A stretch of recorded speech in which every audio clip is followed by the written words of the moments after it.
And now, Jalen and Jacoby on ESPN Radio. When I pop the trunk, head the deck. Y'all pop the trunk, I pop the hood. Now act stupid, I'll pop the trunk. Now give me your boom. He is Jalen Anthony Rose. What up, dog? I'm David Jacoby. And on the cool check-in, center stage on the mic. And we putting it on wax. It's the new style. With Jalen and Jacoby. What do? We get the people what they want. Jalen Rose, we are going to cover every single game in the NFL yesterday, but nothing is more important than what went down Saturday night in the Staples Center. In a tight back and forth, tense game between the Rockets and the Lakers, James Harden went to the bucket, got fouled as he always does, and then got pushed by Ingram. Now Ingram's pointing fingers at the ref, and then it started to get weird. Lance Stevenson, always the calm, cool, collected. Then we had the punches exchanged between Rondo and Chris Paul. Ingram gets involved, throws a punch.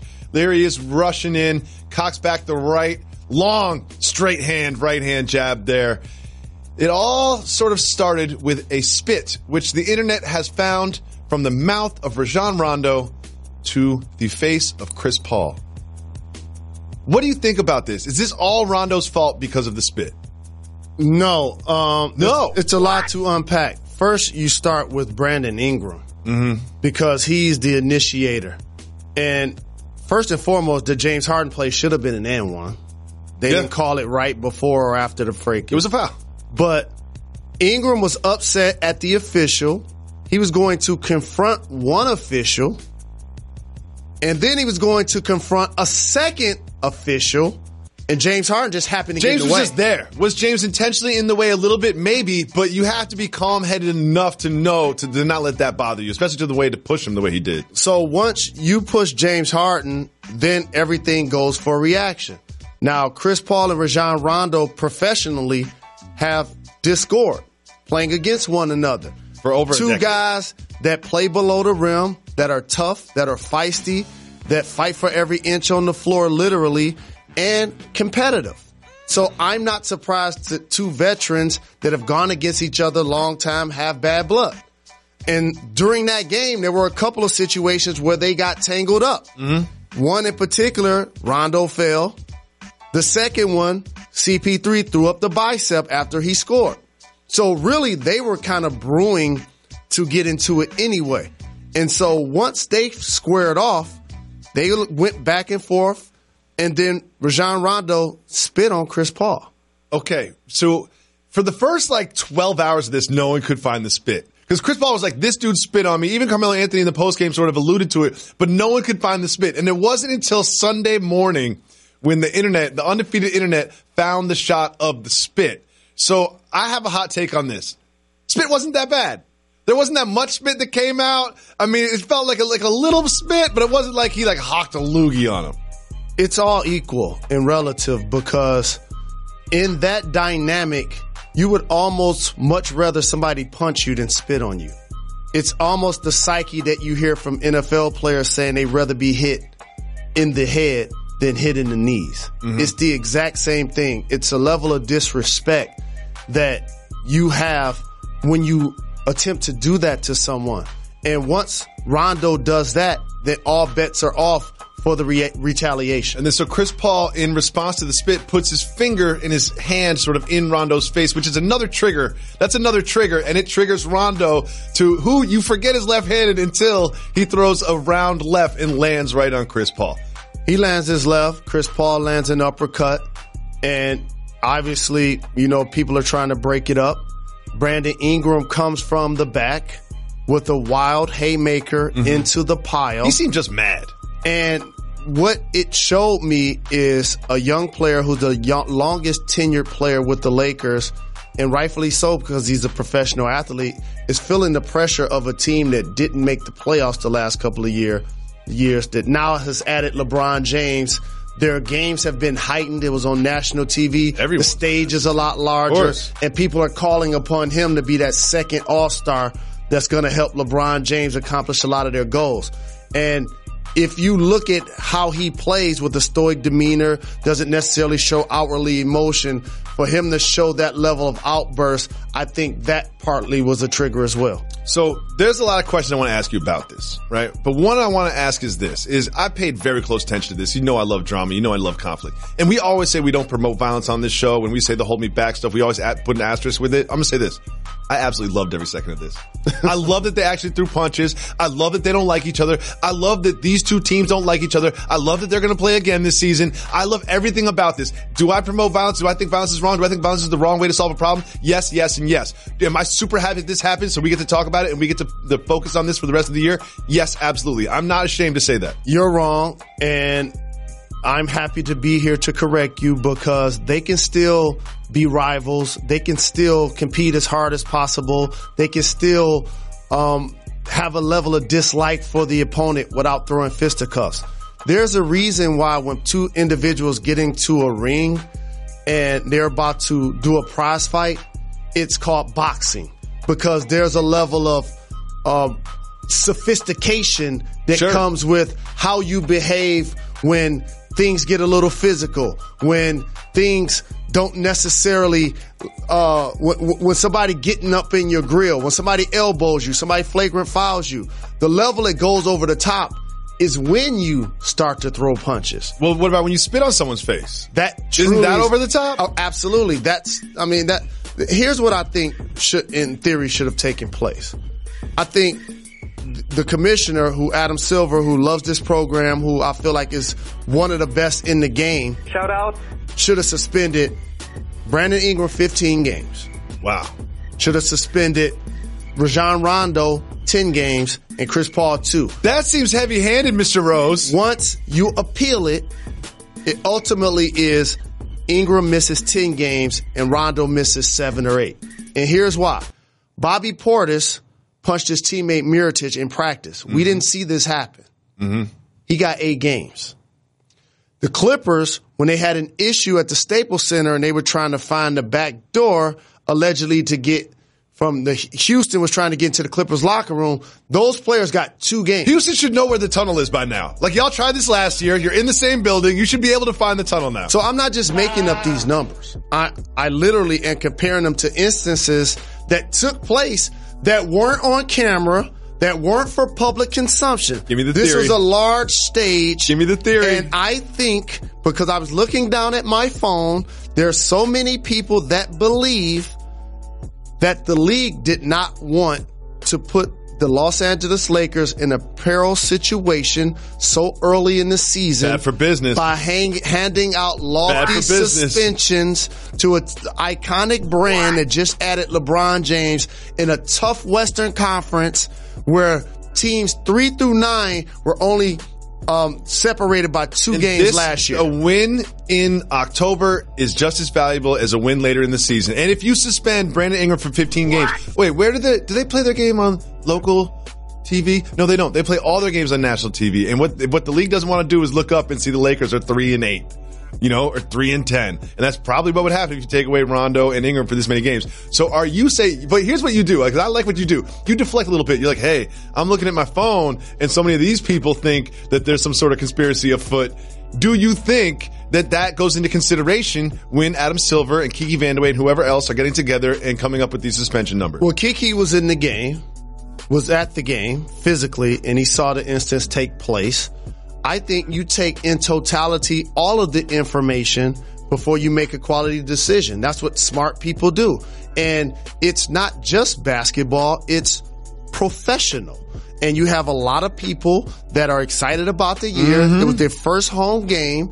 And so, again, and I appreciate you quantifying what I said like I didn't say it, like I wanted to say it, but I'm putting it on other people. That's not what I did. That's what you did. I'm saying that's what people in the league on other teams truly believe. I believe it too. If that was us that doesn't have the national acclaim that's going to be on TV all of those games, we probably would have got a heavier hand from the league. I think that those people are right. I think those people are right. You follow the money. They're on national TV. They're the biggest thing going in the NBA right now. The Warriors have won 2 straight championships. They're about to go for 3rd. They've still got KD, Steph Curry, but I still would rather watch a Lakers game than a Warriors game. Jerry Tarkanian Jerry Tarkanian, rest in peace, Shout out. once said, the great UNLV coach, when the NCAA gets mad at Kentucky, they put Cleveland State on probation. Mm-hmm. That makes perfect sense, especially in this case. So one thing I want to say out of all of this, and if we could look at the footage of the fight again, we'll just kind of like go through it, is there's been some criticism about not just the behavior of Rondo and Chris Paul, but there's also been some criticism about some of the other players involved or not involved. If you watch sort of Carmelo Anthony there, he's just not, James Harden and Lonzo Ball just kind of saunters over. They don't necessarily aggressively hold back teammates. They just kind of watch and observe. See, LeBron James gets involved and tries to hold somebody back. Do you think it's fair to criticize players who are just kind of bystanders? It's almost the theory of rubbernecking when you're on the freeway. You wonder why there's traffic, and then you realize that there's an accident on the other side of the freeway. Okay. The people are just watching. And so when situations like this happen, you're going to have innocent bystanders. That just, you're in awe of what's taking place. These aren't fighters. These aren't people that woke up that day and felt like, oh, it's going to be a physical altercation. And also, these things in basketball make you a lot of money. Mm-hmm. This is how you eat. Okay, so each time you throw a punch, you have a chance to bust a hand, fracture a digit. And so you have to be smart, number one. But number two, for LeBron James, it's a no-win situation. I've seen so many people talk about this topic. And I have two brothers, okay? And I'm going to put you on the playground and not put you in an NBA game. Okay. You punch my brother, even if you running with me in a rec game, eventually this run gonna end. I gotta go home with him. Okay. And the last time I checked, Chris Paul and LeBron James are the godfathers of each other's kids. Okay. Blood's thicker than water. Only in certain cases. Y'all gotta listen to more of the locks. You need water to live. You learn that in the basics. So for LeBron, there's nothing he can do. If he holds back Rondo, if he holds back CP3, if he falls back, there's nothing an iconic basketball player in that situation can do to not be criticized. And lastly, people hate to say this, but the game has changed. When Michael Jordan was the best player in the game, it would be commonplace to see him grapple with Reggie Miller and or get into a physical altercation in practice with Steve Kerr. But now with social media and cameras everywhere, the public, they don't want to see LeBron James fighting. They don't want to see him throwing punches. And also, I think people point out Lonzo Ball didn't do anything. It's like, what do you want him to do? Do you want him to run in like Ingram? Like now it's like, all right, so we're going to get mad at Ingram because he's too aggressive and he's wild and he's throwing punches and he should be suspended more. But we're also going to criticize Lonzo Ball, who's just like, look, this is an NBA fight. It's going to be over in 10 seconds. Why am I going to run over and just act like I'm going to do something when I don't have anything to do? And also, you get more guys suspended. See, this is the other thing people sleep on. Like, the more people engage, the more people get suspended, which cripples your team because those guys are out. Next thing you know, Beasley's starting. Which hampers your opportunity to continue to advance toward your goals. So how every person handled it is up for criticism, but that's why those people are watching it on TV and those guys are on the floor. Jalen, I just want to point out that Lance Stevenson is the voice of calm and maturity and a leader in the clubhouse. But as you so intently watch this, what comes to mind? A lot of things come to mind that that was an and one. James Harden's bucket. Brandon Ingram started it based on the fact that he was going to have an altercation with the ref. I think people are sleeping on that part. Chris Paul and Rondo, who have a history, clearly got face to face. Rondo spits in Chris Paul's face. Chris Paul responds by pointing in his face. Rondo throws a left. Chris Paul throws an uppercut. And Brandon Ingram comes in with a late haymaker that nobody applauds. So, Jalen Rose, something interesting happened. There was a lot about this. Is like, well, how come this person didn't jump in? Or Brandon Ingram's a real one because he tried to jump in to back up his buddy. Well, there's also this information from The Athletic.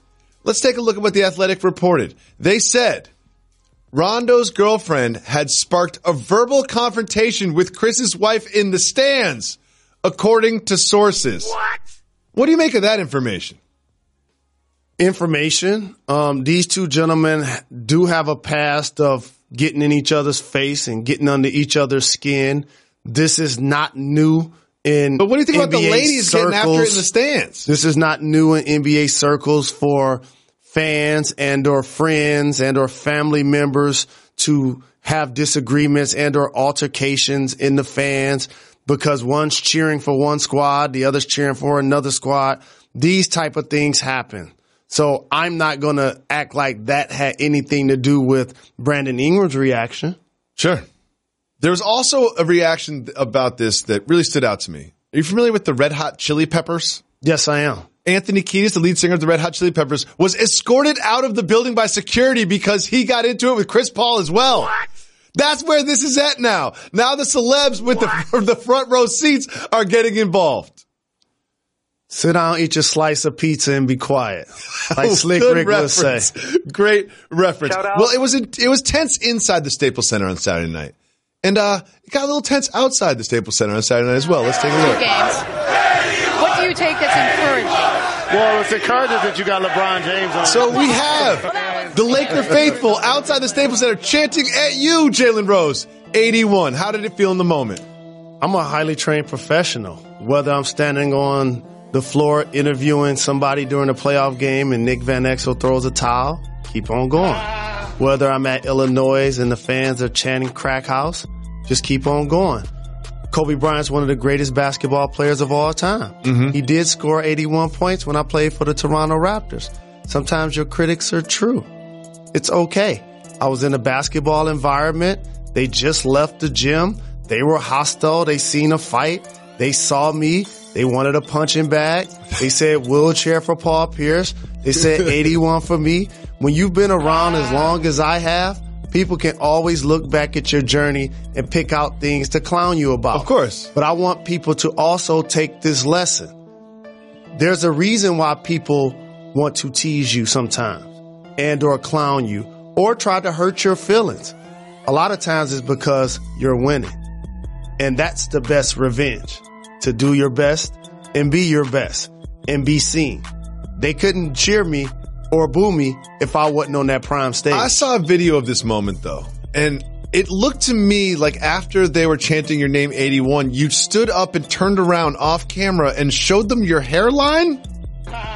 Well, here's what happens. Okay, explain. So, how do you respond? And this happens to all of us, and I'm going to give you a good example. And I've thought a lot about this. Like, I've made fun of the Kawhi laugh like everybody else. Mm-hmm. But imagine if he came out in a couple of years like DeMar DeRozan or Kevin Love and said he has some sort of issue. Then people will feel bad about it. But they don't feel bad about it now because everybody wants to profit off of your pain. And so for me, I learned that a long time ago because being skinny, having bad skin, having bad teeth, being broke, people tease me my entire life. Sure. And so when you get used to it, it becomes water under the bridge. It makes you want to be better at who you are. So it happened. I'm all good with it. Why did you show them your hairline? Well, I stood up to show them that I was clean, first off, on national TV. You look good. Okay. Yeah, I was 3-piece down. Shoes was fly. All right. And so that's all. Okay. Moving on. Saturday night, Jokic absolutely destroyed the Suns. He had a triple-double. He was 11 for 11 from the field.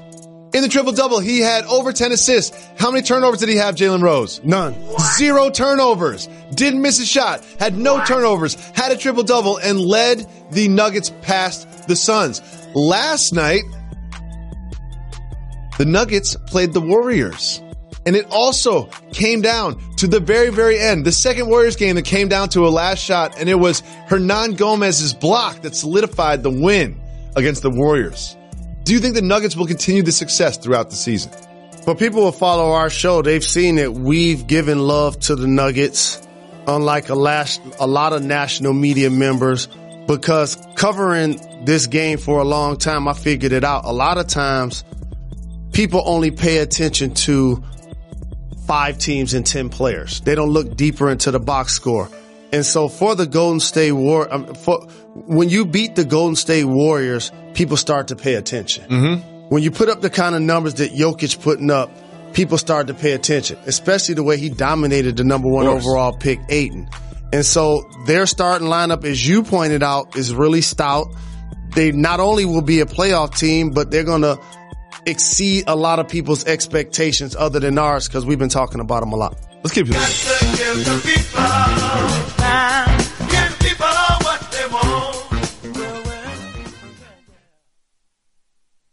When tracking the domestic dust bunny, you commonly find them hiding under wardrobes next to lost socks.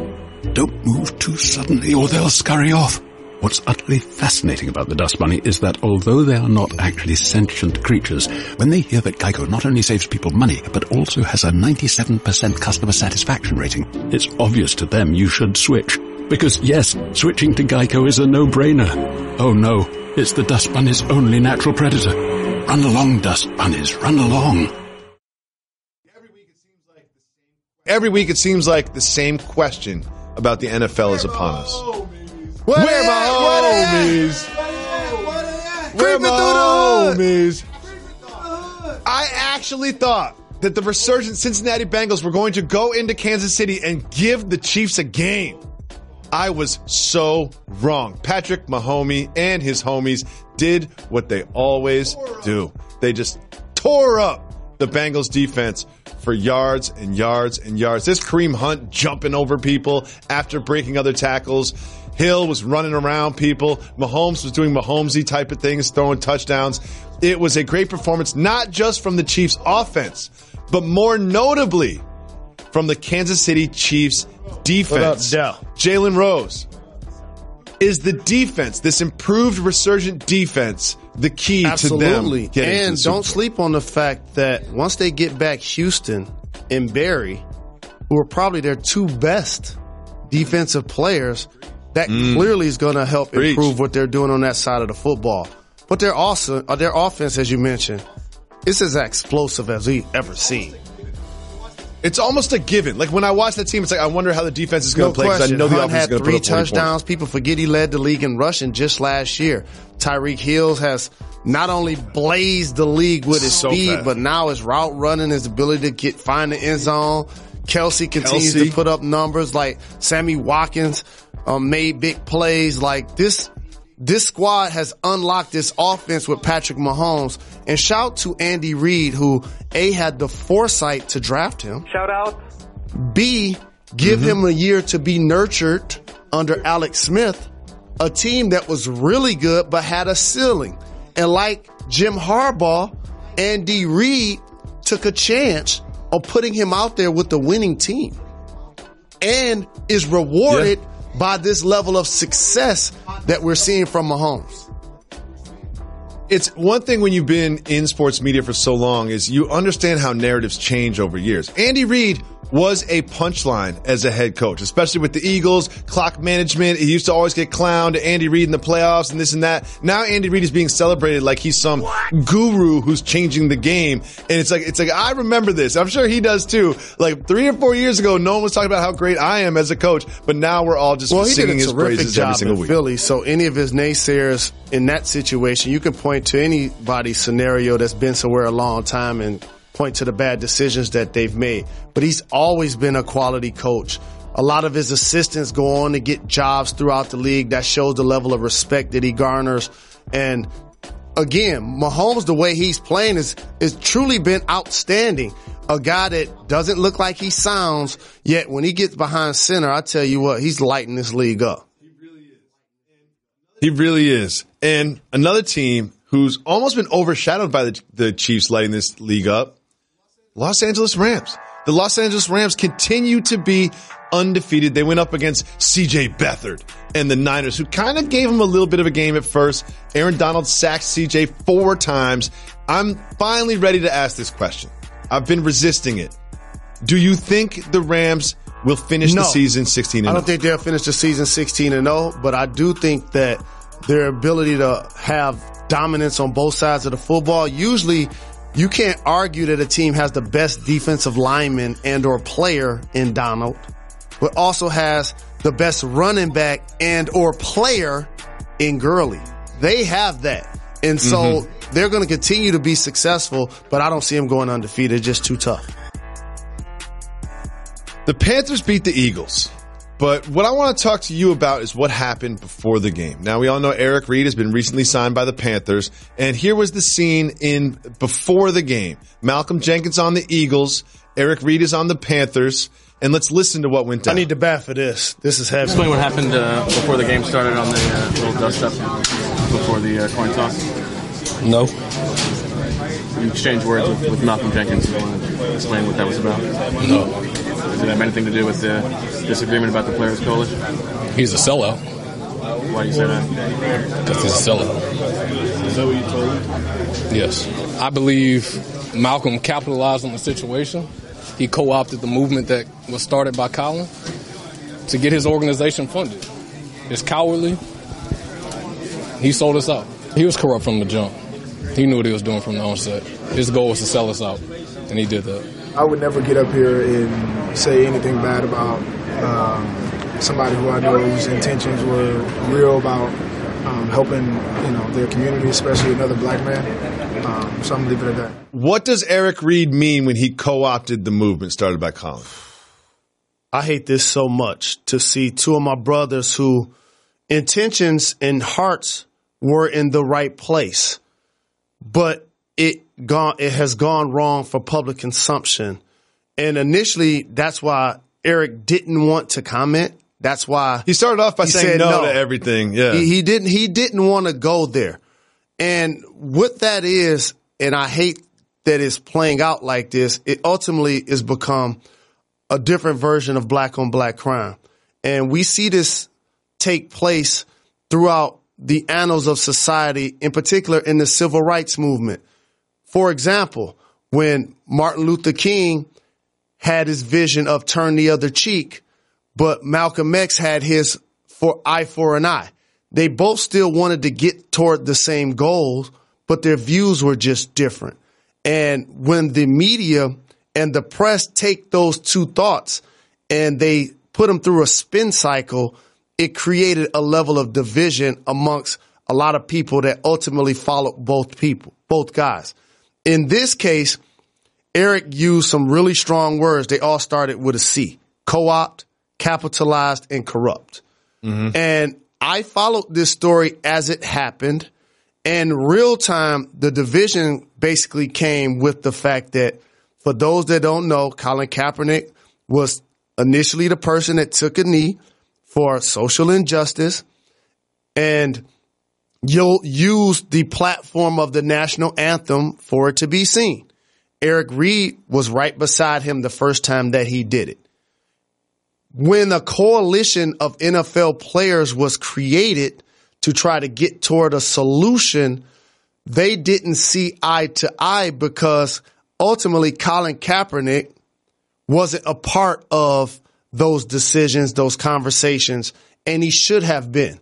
And when a deal gets struck in theory by the NFL with the players that basically redirects the money that they were going to donate for breast cancer over the next handful of years, and that number was about $100,000, and I did the math, that's like $3 million per owner. You can say it may seem like a lot of money, but you can also say that it may not seem like it's a lot of money. Now, as somebody that is clearly philanthropic, any time, energy, or money that somebody spends towards charity, I support. So with that level of division, Malcolm Jenkins, leading the coalition, agreed to that deal. Yep. But he didn't see eye to eye with Eric Reid or Colin, who removed himself, Reid, from the coalition because there was a division and a fork in the road. So when these two gentlemen, one who was out of the league because of his beliefs, finally gets a job with Carolina and he runs into Malcolm Jenkins on the field, I am not surprised that they had this level of discord when they saw one another. Justin Tucker is the greatest field goal kicker I've ever seen in my life. The greatest place kicker I've ever seen. 222 straight extra points. And then here they go. They get in. They tie up the game. It's 23-24. All Justin Tucker needs to do is put the ball through the uprights, and he misses. Wide right. Jalen Rose. How shocking was this moment for you sitting on your couch on Sunday? 22 twos, like the Jay-Z song. Big time drive by Joe Flacco. Shout out. I've seen a lot of missed field goals, a lot of missed extra points since they them. moved it back. Impactful ones, yep. The last couple of years, I think it was a good move by the NFL, but shout to Drew Brees. 5-1. 5-1 passes. The Browns lost again, and when the Browns don't just lose, they lose in spectacular fashion. This time they lost to the Bucks. Baker Mayfield doing things. Jarvis Landry reaches over, gets into the end zone. Look at this again. We have a tie game with 4 seconds left in the game. He misses it. They're going to overtime, and in overtime, the Browns, great run back. Oh, look, he's making a move, jumping over people, but he forgot the football. And then the Bucs set up this kick, 59 yards, straight dagger into the heart of the Cleveland Browns fans. What do you think about the Browns? I think this season is going to cost Hugh Jackson his job. I think it should. They were 1-31 coming into this year, and their expectations were they should be a team that could win around 8 games. Of course, they're using Mayfield, a first-year quarterback. But they lost on a 59-yard field goal. That's the longest game winner in overtime history. Next, in London, early morning game, especially if you're on the West Coast, the Titans go for 2 and fall to the Chargers across the pond. I'm not mad at that decision, especially when you feel like you're playing against a better football team. They couldn't stop them offensively. So it kind of made sense that we have one play that can decide it. And they chose to go for it. I'm actually not mad at that at all. I'm not mad at it at all. And I think it's something fun to show the London crowd. I really think the Chargers are part of the class of the AFC. For me, it's Chiefs, Patriots, Chargers. Tyrell Williams was out there putting work in. Over 100 yards receiving. The Patriots and the Bears. The Patriots were up for most of the time, but then Mitchell Trubisky had some nice plays. He threw some terrible passes, but he also threw some nice passes. It all came down to this Hail Mary attempt. Come with me. He throws it deep, and then you see White come down with the ball, but cannot get into the end zone. What do we have here now? What do you think about Trubisky? I think that he continues to progress. Obviously, you want their defense to not give up so many points like they did, but you're going against Tom Brady. Without Gronk, you expect that to take place. They lost Sony Michel during the game. Yeah, that was tough. Those injuries, I think, eventually are going to cost the Patriots their goals. They're losing Gronk. They're losing Michel. It looks tough. The Colts absolutely dominated the Bills. The Bills had a couple good games early in the year, but now they're not playing their rookie quarterback. They're not playing Peterman. They're playing Derek Anderson at the quarterback position. And now they host the Patriots on Monday night. What is up with the Bills? I think this is probably the worst quarterback situation that I've ever seen take place in the NFL. Outside of the Lions. The Lions have had some tough years. But we've never had a Nathan Peterman. No. Okay? We never had, if you start this guy, the team is going to have a mutiny. So you go start a guy that ain't been in the NFL in 2 years, and he goes out there and clearly lose the game. But I have 2 words for the Colts. Franchise quarterback. They have one in Andrew Luck. That's why they have the win. The Texans got the win. Franchise quarterback Deshaun Watson was banged up. Couldn't even take the plane to go play the Jags. And the Jags also have themselves a terrible quarterback position. Blake Bortles sat for Cody Kessler. Now they have an open position at quarterback. What is up with the Jags? Good to see the Texans get it together and start protecting Deshaun a lot better. That was one of the main issues that team has had. But for the Jaguars, they can't get past how bad Blake Bortles is. I mean, here's a guy that's thrown 11 interceptions. You remember that Patriots game, though? He was lights out. And 10 turnovers. Okay? How about a guy that fumbled twice? You put the defense in bad situations. And so it's going to be interesting to see if they go out and try to get a Teddy Bridgewater. How about a Tyrod Taylor? For them and Buffalo, how about a Colin Kaepernick? The Washington team is now 4-2 in the NFL, and the Cowboys are up against it at 3-4. What do you think about the strange way that the Cowboys tried to come back and win this in the fourth quarter? I want to shout out Washington first and foremost, because on paper I feel like people feel that the Giants in their division as well as the Cowboys have more talent. And I wanted to peel back the onion a little more and try to figure why they have a better record than those teams. Probably have a better coach, definitely have a better quarterback. For the Dallas Cowboys, you got to find ways to get Ezekiel Elliott the ball. Only 13 rushes, 5 in the second half. He has to be more of an integral part of what they do. Well, Adam Thielen is an integral part of what the Vikings do. They beat up on the Jets, but Thielen was balling. I mean, he had touchdown after touchdown after touchdown. Is Adam Thielen in the discussion to be the best wide receiver in the National Football League? Absolutely. 100 yards receiving to start the season, 7 straight games? 7 games in a row. I saw the list of people that have done that. It is truly impressive. Almost as impressive as me watching 10 plus hours of football yesterday and remembering all of this without notes. You consider that impressive? Absolutely. I'm not impressed, Jalen. And they have a quarterback. Moving on. Kirk Cousins. Is there like a sound or a syllable that represents how you feel the Lions? And don't sleep. Pistons won. Michigan State got beat by the Wolverines, and Ohio State lost. Saturday was a beautiful day. And the Lions won on Sunday. We have an identity. People didn't believe we could take down the Patriots. We did. People didn't think we could take down the Packers. We did. Then off a bye week, and all of a sudden we can run the ball. Carry on, Johnson. 153 great. yards rushing. He looked great. Matthew Stafford finding the tight end now, had 2 touchdowns. What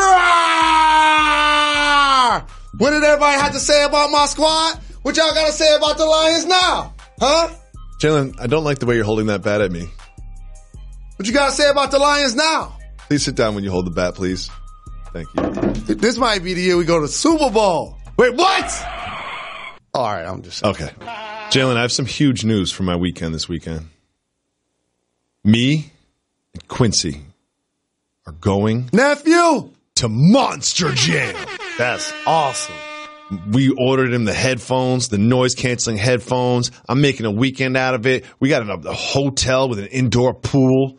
We'll be swimming at before and after Monster Jam. I need to be going with y'all. It's going down at Monster Jam. You know how I got the tickets to Monster Jam? How's that?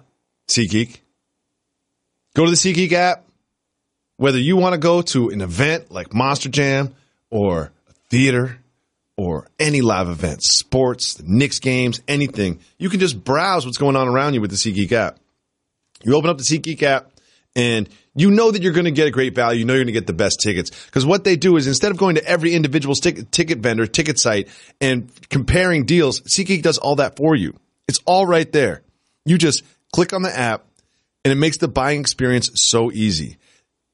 Every ticket that you purchase on SeatGeek is fully guaranteed. You can shop for tickets on SeatGeek with confidence. You know you're going to get the real deal. And they have a special thing where the tickets that are good values are green and the tickets that are bad values are red. Even I can figure that out. It was such a smooth and easy experience.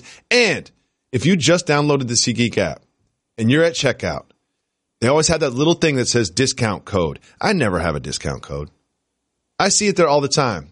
I always want to put something in the discount code. Well, if you're using SeatGeek for the first time, you put in the discount code Jacoby and you get $20 off your first SeatGeek purchase. I did it. The discount code works. I've been using SeatGeek so long that I don't get it anymore because it only works in your first purchase. But I'm telling you, get your SeatGeek app, download it to your phone, put in the Jacoby discount code, get a free $20, and get out, get something. You can live your life live wherever you want to sit with the SeatGeek app.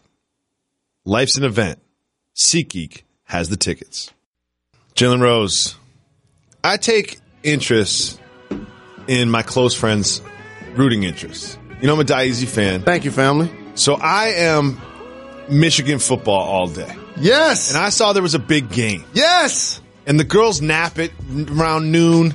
And Quincy, we put on a movie for Quincy. He watched Ice Age. and I sat down and I watched the Michigan Wolverines against the Spartans. Not only did they win, they went into East Lansing, stood in the middle of the field knowing that the Spartans every single time do that handhold thing. That was not a coincidence. No they question. Didn't just happen to be there. No question. And then defaced the logo. Bush. Disrespectful. Flagrant. And then won the game. Yes. Handily. Yes. How does it feel to be a Michigan Wolverine today? Big brother's back. And I don't want to make this rivalry personal because some people take their fandom way too serious. Some of my favorite people walking this earth went to Michigan State University. Magic Johnson, Steve Smith, Jamel Hill. Shout out. Michigan State University probably has 30 Jalen Rose Leadership Academy students that attend. Oh, no. Go Spartans. My nephew is a senior there currently. Shout to Troy, my guy. And we bet 50 push-ups on the game. And I appreciate him sending me the video right after. How many sets? But here's the thing. Did he do 50 at once? He did 50 straight. No. See, the problem with the bet was, in my head, I was like, I'm going to do 2 sets of 25. Yeah, you can't do 50 straight. I know you right now. I'll do 2 sets of 25. But in all honesty, it was what I consider a program win. And when you're around collegiate sports, here's what that means. It's one that you could go in living rooms when you're recruiting and say that we are now turning the corner of what we hope to be. And now our potential under Jim Harbaugh is truly been realized. And I really think that we have a legitimate chance to not only make the playoffs. We hit the brakes for a second. Hopefully we don't play Alabama to the championship game. Can we hit the brakes for a second? Our potential as a program has been realized? Yes. What? Jalen, you're acting like you just won the Big Ten championship and you were in the playoffs. Like, first of all, Penn State losing and Ohio State losing, not helpful for the Michigan Wolverines. I didn't say it was the Big Ten championship or we won in the Final Four of the playoff. I said it was a program win. What's the biggest game on the calendar every year for the Michigan Wolverines? Michigan State, Ohio State. The one game that's the biggest. It's usually the one that's played on around Thanksgiving, and that's against the Buckeyes. And so what would be the Michigan Wolverines record against the Buckeyes in the last 3 times they played?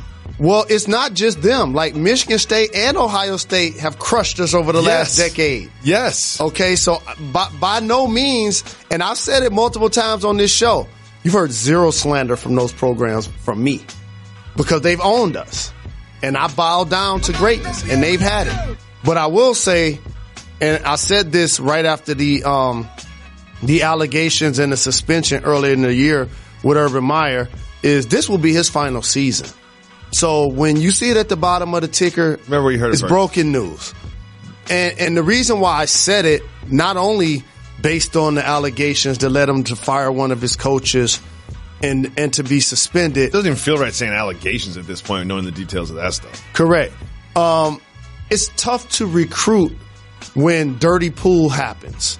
And let me teach you what that is. That's other programs coming into living rooms and telling the parents and telling the families and telling the recruit, oh, you're going to send your son to go play for that guy? Mm-hmm.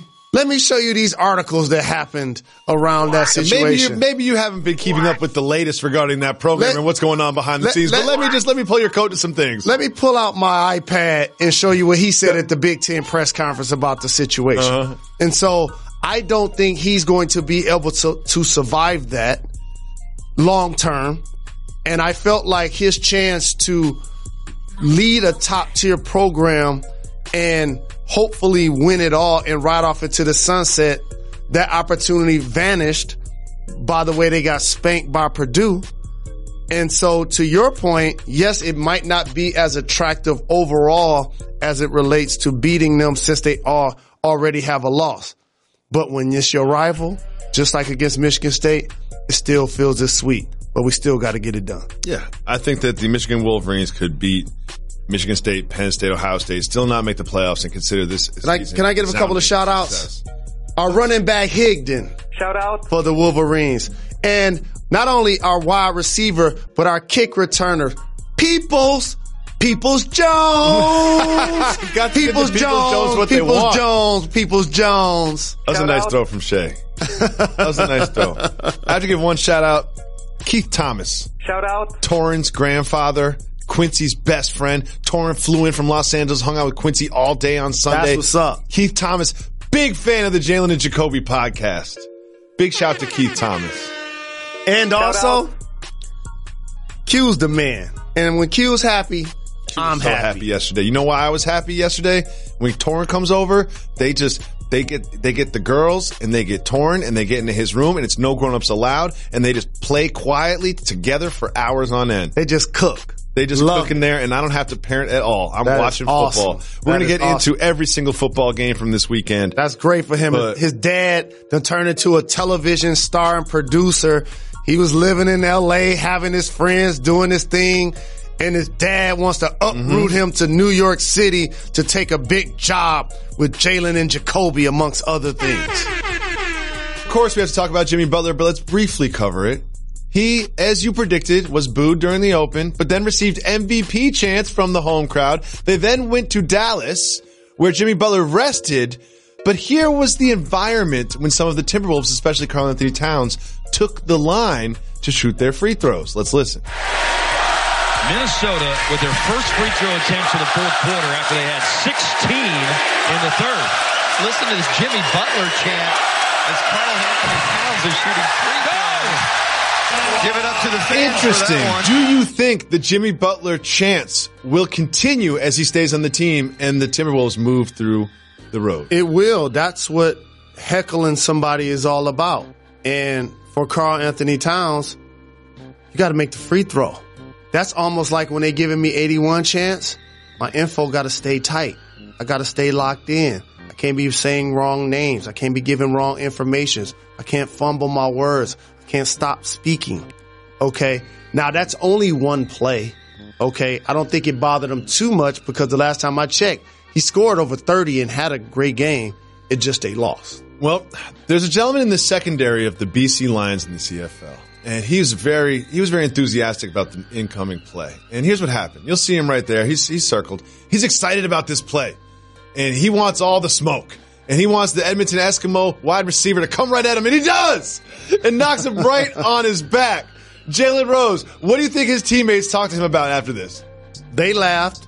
Because also, if you don't watch CFL football, and this coming from somebody that lived a couple of years in Toronto, people don't realize that you don't actually get American ESPN over there, is that the wide receiver could get a running start. And they can start 4 yards back to run up. That's the part that like you don't see that in the NFL. Like this wide receiver could get a running start like he's a linebacker going downhill. And so in theory, that was a pancake in reverse.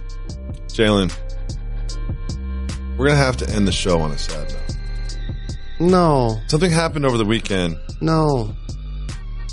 It really got me sad. Redman and Method Man not in How High too? That's still the case. And that really bothers me, but I was really excited about a certain story in the world of sports. Because, you know, my Red Sox, and now I call them my Red Sox because they're in the World Series. So die easy. I jump on a bandwagon when I want to. They're in the World Series, and they've had some trouble getting there. And one of the troubles has been Chris Sale was hospitalized because of a stomach issue. And Chris Sale went to the media, and there's a lot of mystery around this stomach issue. And he explained exactly what the root cause of it was. Let's listen to Chris. I had irritation from a belly button ring. Just kind of constantly taking it in and out, causing irritation, got a rash down there. So, I had to take care of that. Chris Sale, as you heard, had an irritation with the belly button ring. And I was so excited to talk about this on Monday. Me and the staff got together. We had a plan for this topic. I was going to get a belly button ring on Sunday and come in and show it. What? Chris Sale was not hospitalized because of irritation because of a belly button ring. He told the teammates that he was going to try to fool the media. And he fooled us. And all of our plans were foisted. We were going to lead the show with Chris Sale's belly button ring. I was going to get a belly button ring. What? You were? Now I wasn't really going to get a belly button ring. Jalen, real quick. You know we love power couples. It's the end of an era for a power couple. Didi and Cassie, after 11 years, broke up. Did you follow this as closely on the internet as I did? I did. I saw it was trending. He was, she was, and I clicked on a couple of the links. They said that they reportedly were together 11 years, and then he decided to date someone else. Yeah. Much younger someone else. However, we support all power couples. We do. And I support Cassie's next power couple. I've always been a big Cassie fan. I think she's a Connecticut native, as a matter of fact. Shout out. Shout to her. Big shout to Keith Thomas again. Big shout to the Michigan Wolverines. Big shout to you for listening. We love our podcast listeners. We'll be back tomorrow. Why is that, guys? We're not done. We're not done. Got to give the people time. Give people what they want. They my little guys. I love them. Speaking of the Hobbits, let's talk about LeBron James for a second.